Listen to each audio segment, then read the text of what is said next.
Hey guys, a little bit different kind of video today. I'm going to be giving my honest opinion on every NASCAR fan base. These will be put into 5 categories. The middle of the road is non-existent, pretty self-explanatory. The tier above that is chill. Means that their fans are just chill, they don't bother anybody and they just support their driver. The highest category is the awesome fan base. The fans that passionately support their driver and aren't toxic about it.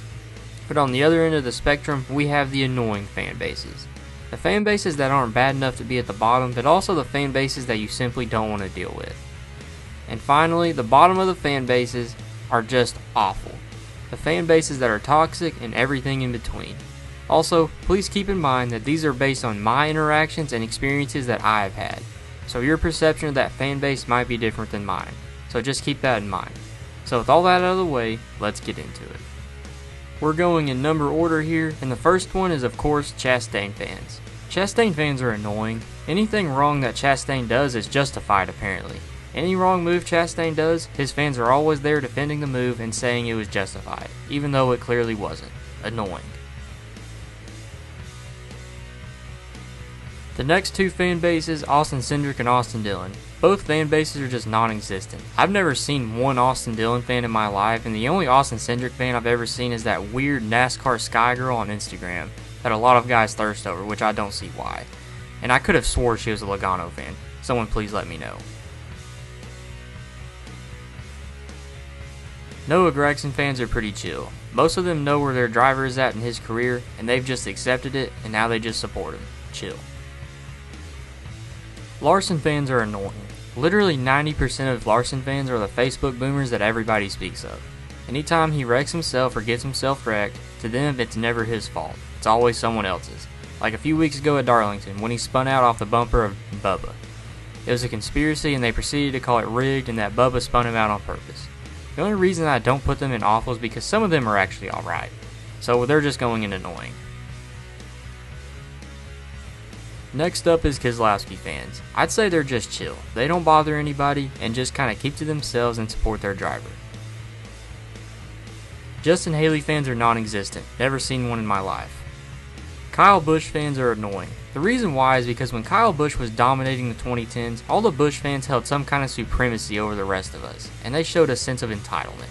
But when Busch slowed down and started to not win all that much, they now claim that they're in pain and that being a Busch fan is a painful ride. It's like, shut up. You guys literally had the best driver of the 2010s. I don't want to hear anything about you being in pain.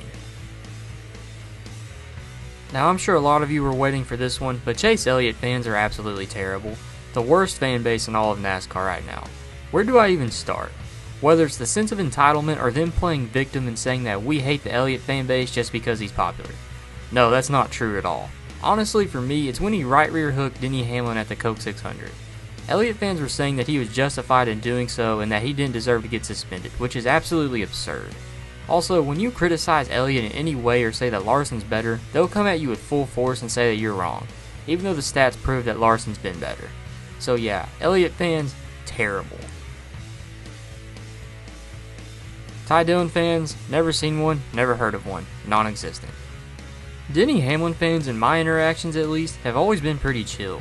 Hamlin has a lot of haters, whether it's because he's outspoken or it's because he owns 2311 with Bubba on his team, the lawsuit, or because he hasn't won a championship. But to be honest, I don't really hear a lot of negativity out of his fans. His fans are honestly just kind of chill. They get hate on a lot, but they just take it and move on. Chill. Blaney fans are annoying. I've never seen a fan base play victim as much as Blaney fans.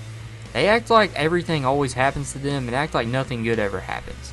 They act like their driver didn't post what was statistically the worst championship season at the time and acted like he was the GOAT all year, when in reality he was very inconsistent. Annoying. AJ fans are pretty chill. They root for him and I don't blame them. AJ is a likable driver and he shows a lot of emotion. AJ fans love that about him and I never hear a bad word out of them. So just chill. Chris Buescher fans are not a big group, but the small amount of fans I do see are pretty chill. They don't bother anyone, and they root for their driver quietly. Chill. Chase Briscoe fans are also pretty chill. They pull for him and they'll go to bat for him. What I see a lot of people saying is that Briscoe doesn't deserve his JGR ride.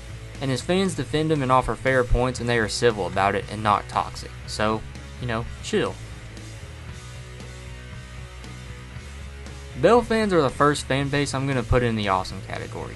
Last year when Bell was dinged for wall riding and knocked out of the Final Four, the majority of them were pretty civil about it. The fans know that Bell is a top 5 driver in the series, but the difference between them and a lot of other fan bases is that Bell fans aren't entitled, and they don't hold this cloud of supremacy above us. They root for him passionately and not toxically. So this is the definition of an awesome fan base. I'm going to put Josh Berry's fan base in non-existent, mainly because I've never seen a Josh Berry fan in my life. I know a lot of us were probably pulling for him earlier this year at Vegas, but let's be real here, none of us have seen a Josh Berry fan. Now, Joey Logano's fan base is awful. These fans know that they have a good driver, and they aren't afraid to show it. For me personally, Logano fans make me mad because they act like their driver is the best of all time, and that every championship he's won, he's been the best all year. Which is not true for any one of his 3 titles. The sense of entitlement and arrogance amongst his fan base is why they are in the awful category. Bubba Wallace fans are the most hateful, arrogant, and dumb fan base out there. If you dare to criticize anything about Bubba, they'll come at you and call you a racist and say that you're only saying it because he's black. Now I will admit his haters are just as bad as his fans. I mean, go look at this video I made and go straight to the comment section. You'll see what I'm talking about. But anyway, I got this text from what I guess is a Bubba fan, and because of this, the Bubba fans are going in the awful category, and nothing will ever change that.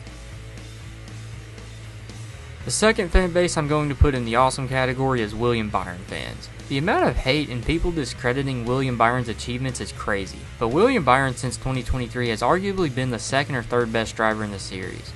And yet, people still want to hate on him and discredit anything he does, but his fans are just chill about it. They don't respond with toxicity and they just let their driver be great, and to me, this makes an elite fan base. The next 3 drivers, Todd Gilliland, Riley Herbst, and Zane Smith, all their fan bases are non-existent. I have never seen any of these drivers have fans, ever. The next fan base is Cole Custer. Cole Custer fans are kind of annoying. All they ever said was how Cole needs to be back in the Cup car after Ryan Preece had basically the same type of season he did. But since he's came back to the Cup Series, Custer fans have been awfully quiet. Both the Legacy Motor Club drivers have little to zero fans. Eric Jones lost all his fans after he left Gibbs, and Nemechek never had fans to begin with. The next fan base is Tyler Reddick. Reddick fans are chill most of the time. They know their driver is good, but they're just quiet about it and enjoy their driver doing the work. Now Stenhouse fans, non-existent, never seen one. Alex Bowman fans are pretty chill. Bowman gets a lot of hate, but his fans just defend him quietly. Much like Briscoe fans, they're not toxic about it and they know that their driver isn't the best, but they cherish it when he wins. Cody Ware, moving on. Ty Gibbs fans, if you are a fan of Ty Gibbs, your sole purpose is to make people mad and rage bait people. So for that, y'all are going in annoying. Ryan Preece, non-existent. Michael McDowell fans are pretty chill. They like their driver for who he is and what he came from, and there's nothing wrong with that, so chill. If you are a Carson Hocevar fan, you are a fan to be different and cool, but you're not cool. You're just annoying. SVG fans are pretty chill. They know their driver is this generation's Marcos Ambrose, and they are not ashamed of it. They don't mind him doing bad on ovals, but they love it when there's a road course. Chill. Suarez fans, they're pretty chill. They don't bother anybody and they know that their driver is kind of a mid-pack guy and they don't deny it. They're honest with themselves and they don't make bold claims about their driver's ability. They just accept him for where he is right now. Chill.